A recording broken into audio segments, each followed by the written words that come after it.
Gentlewoman yields back, and we thank you for your comments. The chair now recognizes Representative Carter.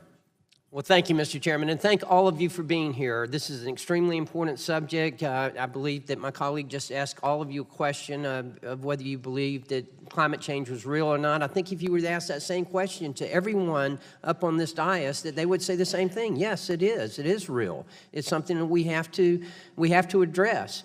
There may be some difference of opinions on how much of it is man-made, but regardless of how much of it is man-made, we still have to address it. There may be some who want to say that it's just cyclical in nature, that you look back over time and this happens. Well, that may be true too, but regardless of that, we still have to see the impact and have to address the impact that man is having on this.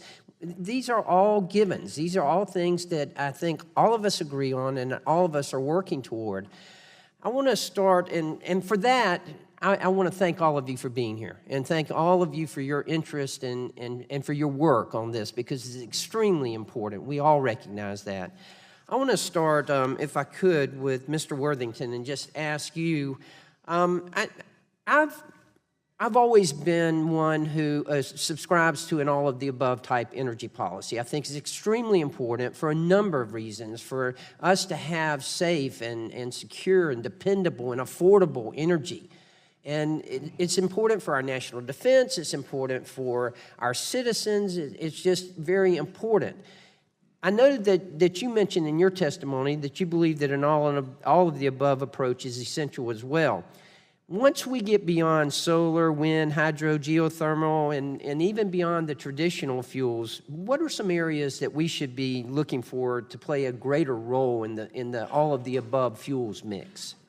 Well, one of the promising technologies is hydrogen, and we've been dealing with hydrogen for decades now. We're not at a stage where it's economical, but it has tremendous potential both to serve transportation issues as well as electricity. It needs more work, it needs more research, but it's a very promising area that we're watching very carefully. What about biomass? Let me ask you about that. I represent South Georgia. We got a number of things in abundance in South Georgia, one of which is pine trees, and we've got a number of biomass manufacturers. And what about biomass? Is that something we should be looking at? Absolutely, and we're actually using biomass now in many different applications. We're using it directly to produce electricity.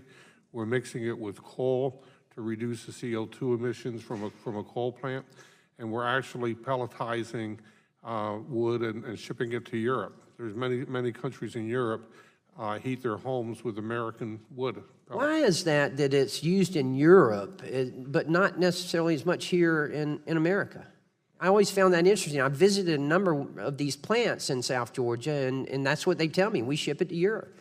Yeah, it's a very good question. I'm not sure I know the answer. It may be a matter of convenience. Our industry has made heating with fuel oil and natural gas very convenient. We have liquefied petroleum gas. I think I've never answered that question before, but I would have to say it's probably because we have more options than what the Europeans do. Good. Particularly now with our abundant shale gas resources, we're just literally awash in gas. Right. And it's inexpensive, it's affordable, and it's going to be available. Okay. Mr. Powell, I'm going to go to you and ask you, and to kind of follow up on my colleague from Texas, nuclear power is certainly something I feel like we need to be looking at. Georgia Power right now has the only 2 nuclear reactors under construction in our country.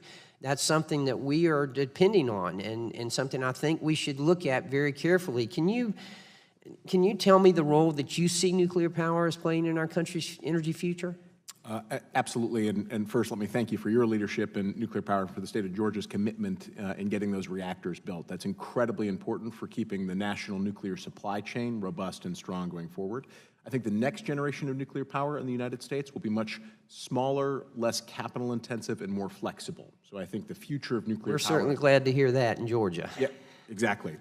I think it's unlikely we'll build more gigawatt-scale reactors like the great technology going up at Plant Vogtle. I think it's much more likely we'll build small modular and micro reactors that can be combined together in the same way that wind turbines are combined together in large arrays with hundreds of units. I think that's the future for nuclear power. Great. Again, let me thank each of you for being here and appreciate it. This is extremely important, something that we all agree on that we have to address in a reasonable and a rational way that's going to provide for safe, secure, dependable, affordable energy for our citizens.